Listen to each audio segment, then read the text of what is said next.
everybody, welcome. It's Adina Kazawa here, and today we're going to be getting into some Vtuber Newsie news. But before we do, please be sure to smash subscribe, hit the like, ring the bell, and guys, you know I stream on Twitch, head over to Twitch, and if you're at work, leave me a lurk. And guys, if you haven't already, please hit that subscribe button. I need to hit 50k by my birthday, and I really need your help, okay? Alright guys, on to our very first piece of Newsy news, this is Hololive Production. And Hololive Production is a virtual YouTuber agency owned by Japanese tech entertainment company Cover Corp. And this is the Serendipity concert, and this is happening on July 3rd, 2026, and July 4th, 2026 at the Shrine Auditorium, which is this venue here. So I'll be talking about Hololive, Serendipity concert, and the Shrine Auditorium. Well guys, just to give you some context here, this is posted on Hololive's X account. This is posted on April 20th, 2026 at around 6:31 a.m. And it said here, hashtag Holo Serendipity. A pre-sale code will be announced at the venue social media just as it launches. See it drop over here on the LA Shrine. And then it says pre-sale by AXS starts on April 20th, 2026 at 9 a.m. PDT, and ticket details are here. There seems to have been a disconnect between the venue and Hololive because this is what some of the fans were saying. So this is posted by Ken Bolito. Ken posted on his X account on April 19th, 2026 at around 8:53 p.m. Ken says, it begins tomorrow, but where is the info on that pre-sale? Honestly, the bare minimum for having this to go up on a work morning, crying face. So then Connor says, laugh my ass off, what a mess. Ian concerts really deserve better communication. Maya says, wait for Cover to randomly drop a pre-sale code on social media several hours after the pre-sale starts. Photonic says, feel bad, and I'm trying to be respectful towards Cover, but having no one understand how to access the first wave of tickets 14 hours before is a rather large fumble. So then this is posted by Aaron, and Aaron says, there's a pre-sale, guys. Check AXS for details. No details. Okay, guys, check the Shrine Twitter for access code the moment the tickets drop. It was posted on their Instagram 22 minutes after the tickets went live. Short says, oh, if you're booking by yourself, you can't book any seat that's next to another seat in the half of the available seats. And then Saki says, I don't know who at AXS needs to see this, but there's a super cool new feature on Twitter. And then it says you can schedule a post. And then this is posted by Katie, and Katie says, the most wild thing about this shit show pre-sale is that the venue only allowed you to go if you had a girlfriend or a bestie. So this is a screenshot here. It says, stranded single tickets are not allowed. Please adjust your selection. Of course, with all of this, Hololive had to come out with an apology. This is posted on Hololive's X account. This is posted on April 21st, 2026 at around 6:23 a.m. And Hololive says, apology. Thank you for your support of the Hololive English's fourth concert, Serendipity. It's come to our attention that fans are still waiting for the pre-sale access code to be posted on social media when the pre-sale began. This unfortunate situation was due to a coordination issue between Hololive Production and the local venue, and we sincerely apologize for both the inconvenience and the disappointment caused. We are closely working with the venue, the Shrine Auditorium, to address the situation. Once again, we apologize for this occurrence. Thank you for your understanding and your continued support of Hololive English, hashtag Holo Serendipity. So let's see what some people on X are saying. So this is Joe Akami says, if you're sorry, you should make it up to your audience, ... Joshua says, here's the thing. Obviously, communication was an issue once again. How many times now when it comes to concert stuff? It keeps happening over and over. That apology is just empty words to cover your own butt. It was obvious and known knowledge that Shrine was to post the code on Twitter/X. They proceeded to post it on Instagram well after the sale started, which requires Discords and other platforms with people to spend time brute forcing code words until it was found. I found out what it was from a Discord post in a Holo Justice server. There's a reason fans say support the talents and not the company. This mistake just adds another notch in the post that seems never to stop growing. When you even have talents apologizing to their fans over this mistake, it's rather disappointing as well. It's not their job to monitor this. They're busy enough doing their own projects and day-to-day business. Sonic Tail says, damage is done. This is completely unacceptable. There should have been a backup if the venue failed to do its part, and apparently that wasn't the case. I also have issues with the ticketing service. My IP got flagged as a bot just for refreshing, and I got locked out. Who says, you guys should both post the pre-sale code. Don't just rely on the other party to do it. Also, address people if there are seats available left for general sale. Evasive says, actually devastated I missed out on tickets. This would have been my first ever concert, and I even convinced my brother and my friend to go despite them not previously watching Hololive. I was hoping to show them why I like it so much. And Garrick says, I love Kiara. She's always one of the biggest advocates for us, always on our side and fighting for a better experience for us. She's never forgotten what it's like for fans. Kiara says, WTF was that pre-sale? I'm sorry guys, I already forwarded feedback. So then this is posted on the Hololive subreddit. This is posted by Catching Fire. It says, Hololive has a problem with Ian Concert's rant. And then the OP says, this is beyond ridiculous at this point. Every year there's a problem one way or another. Downvote me if you like, but I'm pissed off about how the tickets went down and I want to say my piece. It starts with Cover giving short notice on the ticket release. They've done it before, but this was even worse. And then waiting until a good portion of fans are asleep to announce how we will get the code, which was not posted where the link said. I was hoping with a change of ticket services, things would be better, but this group makes Ticketmaster look good. Their fees are similar in price, and that's the best they have. I found out the code later when I saw someone post it on X, but by then most tickets had been bought. To top it off, half the tickets I tried to look for were not allowed to be purchased solo because they're stranded. I go solo, so I have no reason to buy multiple tickets. Why can't I have a specific seat at the end of a row because I am by myself? Finally, all the good tickets you selected are not available on every other ticket I tried before I gave up. Why can't they just do a lottery like they do in JP or find some solution that doesn't consistently have to screw over their fan base? It's just so infuriating, possibly losing out on seeing the girls live again because Cover seems to pick the most asinine ways possible to do an EN concert ticket. Okay, so let's see what some people on X are saying. Cosender says, I'm honestly pretty mad too. This has already been an expensive trip for anybody not in LA because of the weekend they chose. Why AX over Offkai? Then the total miscommunication on social media. People were refreshing the wrong accounts, knowing that they needed a code or get locked out of the website. It was posted on IG instead. Every freaking time it's some kind of issue. DK says, sorry, I just got off work and my brain's not braining. Can someone explain this to me? Few says, pre-sale code went out 30 minutes after pre-sale was available. People brute forced the code early, so if you waited for the official notice, you were too late. So anyways, guys, what do you think of the Serendipity concert pre-sale code mix-up? Let me know in the comments below. Okay, guys, on to our next piece of Newsy news. Hey, are you enjoying the video so far? If so, make sure to come follow me on Twitch. I stream daily over there. Additionally, you can catch my gaming content on my YouTube channel, Lydia Vtuber Plays. All right, back to the video. Okay, guys, on to our next piece of Newsy news. This is Bao, and Bao is a female English-speaking virtual YouTuber who's affiliated with United Talent, officially debuting in October 2020. She's a partner Twitch streamer who uploads on YouTube and TikTok. So why are we talking about Bao? Well, guys, this is posted by band Vtuber Memes, and this is posted on April 19th, 2026 at around 6:01 p.m. And you can see here, this is a screenshot of one of Bao's old tweets, and this is from her account. She has an alternative account for her not safe for work content. You can see here, this particular tweet, the date and timestamp have been cut off, but it says here, men specialize us all the time, and they are just mad we learned to don't wall them for it, laughing my ass off. What a beta cuck. So let's see what some people on X are saying. Tenchi says, as much as I dislike this kind of VTuber, to be fair, you can be a spicy worker and hate being specialized against your will because it's very different from specializing yourself on your own terms. I think the real problem here is her insulting her main source of income, laughing my ass off. Legal Pigo says the difference is consent. Learn it the easy way before you learn it in court. Just to kind of show you guys, this is the alternative Bao X account where she advertises that she has a fan account. So just to kind of prove that this actually exists here. So then this is posted by Vensal, and Vensavel says, it still surprises me how so many people are completely unaware that Bao has a fan.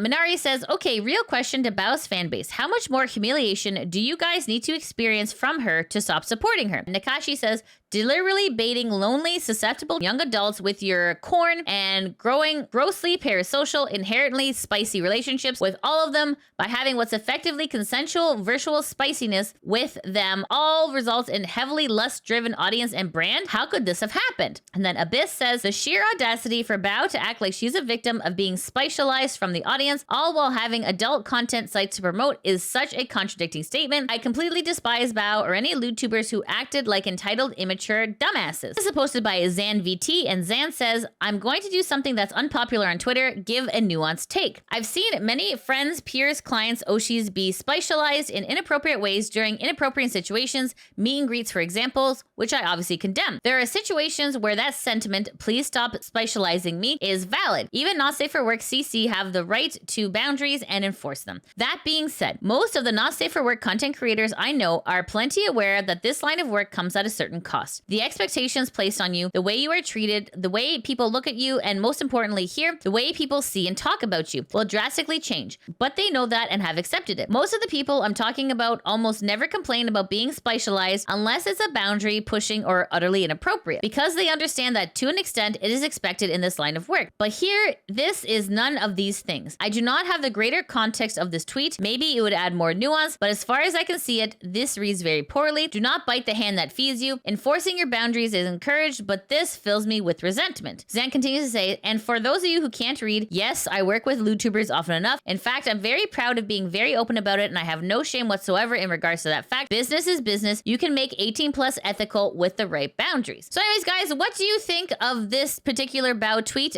Do you think that it was taken out of context? Do you agree or disagree? Let me know in the comments below. Okay, guys, on to our next piece of Newsy news. This is Ironmouse, and Ironmouse is a female American VTuber from Puerto Rico, a veteran in the industry. She debuted in August 2017. And this is Sea-Dog, and Sea-Dog is a Welsh YouTuber and voice actor based in Japan, known for his anime-related content. So why are we talking about Ironmouse and Sea-Dog? Just to give you some context here, this is posted on the VShoujo subreddit 7 days ago, and it says Mousy addressed the trampoline video. So just to give some context here, so essentially Sea-Dog and Ironmouse were jumping on a trampoline together, and that had upset some people on the internet. So I did cover that on my Newsy News last week. Okay, however, now Sea-Dog has a statement in regards to what happened. Here it says, Connor responds to the Twitter hate on taking Mouse on a trampoline. So let's take a listen.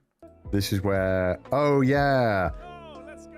This is where we got to jump on the trampoline, and Twitter lost its mind for us jumping on a trampoline with an iPad.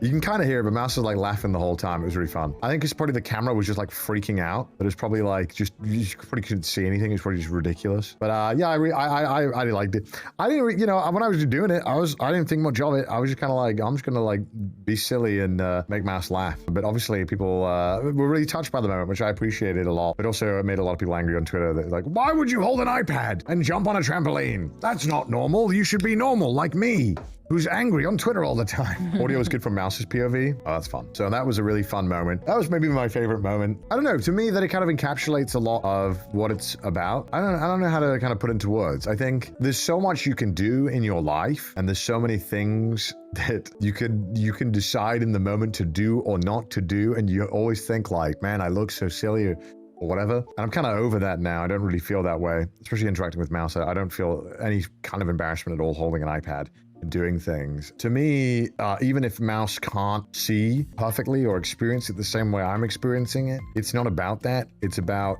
the inclusion. It's about making an effort. And yeah, I might look silly, but also, you know what's silly? Like letting your friend be lonely at home and not including them in things. And that's like the real crime. There's so many people who, you know, you could hang out with, who you like, maybe you're like, well, it's kind of too much effort or whatever, you know? Like, it's like having that compassion is really important to include people in things. And to show that people are so much more than their condition or their disability. I don't think anything of it, because to me this is second nature now. But clearly I think it's touching to a lot of people, and I'm glad it does, because that's the kind of compassion that should be second nature to all of us. I think there shouldn't be a thought of including people when possible. So that's kind of what, you know, why I did it, and why it's like, okay, yeah, Mouse can't see the front flip. Mouse isn't front flipping. I don't think for a second Mouse is front flipping. Like, I'm not.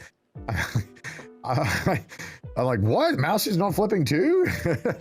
But it's about the inclusion of kind of having Mouse do that, right? Like that's what it's all about. And I want my friend to do these things with me. So it's compassion. I think that's what the cyclothon is all about, right? It's about you know, doing something for others. It's about putting yourself in an uncomfortable situation to raise money and to raise awareness for a cause that's greater than yourself. Because you know, and I mean this, like I think we are all we live all of our lives being so comfortable, and comfortable does not ever equate to anything that meaningful, really. Like comfort is you kind of resting on your laurels, resting on your ability to be like, I'm just not going to push myself. And I think it's important that you sometimes choose things that are not for comfort, but to do something that pushes you out there, to try something. And I find myself doing this where I get too comfortable sometimes, and I'm like, I am always choosing the easiest thing in my life, and I need to stop doing that. I need to push myself, because these are the moments that I think about the most. I don't think about that time where I sat on my couch and watched TV, or I played games for 16 hours. As much as I love doing that, I'm passionate about that, and I love doing that. That is a comfortable thing for me to do. This is true. Mouse changed your life and you changed hers. Isn't that what matters? Yeah, I mean, I think that's true. Like, I think, not that I wasn't compassionate, but I think I certainly got a much greater compassion and understanding for like what it is to live with a chronic illness and you know, having certain disabilities, you know. And I think I'm very fortunate that Mouse taught me that, and I think I've helped Mouse kind of experience a lot of cool things as well. So I think that's what it's all about, man. And that's what having friends is for. That's what having friends is about. So this was a really cool day, and a really special day, I think. Look, people got really mad on Twitter, but hey, that means more promo for the cyclothon, so I was glad. There you go. Exactly. Okay. That is a very, very positive outlook. But anyways, guys, what do you think of Connor's response? Let me know in the comments below. Okay, guys, on to the next piece of Newsy News. This is Twitch Interactive, and Twitch is an American video live streaming service popular in video games, including broadcasts of esports competitions. It also offers music broadcasts, creative content, and in-real life streams. Twitch is operated by Twitch Interactive, a subsidy of Amazon, and this is being a Twitch partner. So a Twitch partner is a top-tier creator who's built a significant, consistent audience and is officially recognized for high-quality content. Unlike affiliates, partners must apply for their status, earning perks like increased monetization options, 60-day VOD storage, and priority support. So why are we talking about Twitch and Twitch partners? Well, guys, this is posted on the Streamer Guide, and this is posted on April 18th, 2026. And it says here, Twitch launches fast-track recruitment page for creators with social followings. So it says here, Twitch has a new recruitment page at twitch.tv/stream that fast-tracks creators with existing social audiences directly to Twitch partner status. So it says here, Twitch quietly launched a new creator recruitment page on twitch.tv/stream designed to attract creators who have already built audiences on platforms like Instagram, TikTok, YouTube, Twitter, and Snapchat. The program fast-tracks eligible applicants directly to Twitch partner, bypassing the traditional streaming requirements. The page is headlined, Create a Lasting Community, and it reads, you built an audience, you built a brand, now join a global leader in live streaming and building a community like no place else. So it says here how the fast track program works. The sign-up flow consists of 2 steps, share your language and share your socials. Once submitted, Twitch reviews your social footprint and can fast-track qualified creators to partner status, no stream history on Twitch required. What this means for creators. Normally, Twitch partners require 75 average concurrent viewers over 30 days, at least 25 hours streamed, and 12 unique broadcast days. This new program removes that barrier entirely for cross-platform creators. The move signals Twitch is actively competing with YouTube and Kick for established creators, rather than waiting for them to grow on platform first. Offering partner status upfront is a meaningful incentive. It unlocks subscriptions, ad revenue, and Twitch partner badge from day one. So anyways, guys, even though Twitch has launched this fast track, a lot of people are frustrated because the people who worked very hard to get partner, a lot of other people can kind of fast track based on how big they are. However, they have to be really, really big following. So this is posted by Dando, and Dando said, also for those of you wanting to use Twitch's fast track to partner application, got this a day later. So being partnered on YouTube with over 100k subs doesn't mean squat, and you still have to meet the Twitch partner requirements. So what was the point of even letting me apply? Doesn't really make sense. Also heard that this is more for creators with large followings that are new to Twitch to fast track, but wasn't sure how confirmed this information was. Didn't get my hopes up too high, but this is something that I would share. So then you can see here, this is an email from Twitch to Dando saying, hi Dando Art, thank you for applying for the partner program. Unfortunately, we're not able to offer you partnership at this time. Your channel analytics show that you did not maintain 75 average viewers per stream. Consistency is an important factor that we consider when it comes to both viewership and streaming frequency/duration. At the time of your application, you had 0 streams with over 75 viewers in the last 30 days and 0 streams with over 75 average viewers in the last 60-day period. We know this is disappointing news, but please note that denial does not hurt your chances of becoming a partner in the future. So yeah, this is like the normal rejection you would get if you attempted to apply for partner and didn't hit those thresholds. But yeah, so even though Twitch has allowed fast track for partner, it is unclear about how big of a creator you need to be in order for Twitch to let you in. Anyways, guys, what do you think of Twitch allowing this fast tracking? Do you think that is a good thing, or do you think that is a bad thing? Let me know in the comments below. On to our next piece of Newsy News. This is Mori Calliope, and Mori Calliope is a female English-speaking virtual YouTuber associated with Hololive, debuting in 2020 as part of Hololive English's first-generation myth. So why are we talking about Mori Calliope? Well, guys, this is posted on the Hololive subreddit. This is posted by Sonic saying, Callie's Monster Hunter outfit is cool and it's spiky. So this is her new outfit here. So you can see, it is very, very spiky. Well, it is very spiky, even a spiky crotch as well. Okay, so these are all the details, and this is the outfit in full with a little jacket. So anyways, guys, what do you think of Mori Calliope's spiky new outfit? Let me know in the comments below. Okay, guys, and that's it. That's the end of the Vtuber Newsie News. Thanks so much for watching. If you like what you see, please ensure to like, subscribe, comment, all that good stuff. And guys, if you can't catch me on Twitch, that is no problem. I do have a YouTube channel called Lydia Vtuber VODs that backs up all of my gameplay, and I probably play through some of your favorites. And I just finished Castlevania Symphony of the Night. Okay, guys, thanks so much for watching. Hope you have a great day. Take care. Mwah! Bye-bye. Make sure to hit that subscribe button. I need to hit 50k by my birthday. Okay, guys, thanks so much for watching. Have a great day. Take care. Mwah! Bye-bye. Let me get the less amaranth. Amaranth, the thing. Okay, yeah, it says here. Purple. It's a purple grain cultivated by an ancient civilization. So interesting. I've never heard of this. See what I'm telling you guys? Like, I learn about the world by playing Stardew. I didn't know amaranth was a thing. I just thought it was a lewd streamer.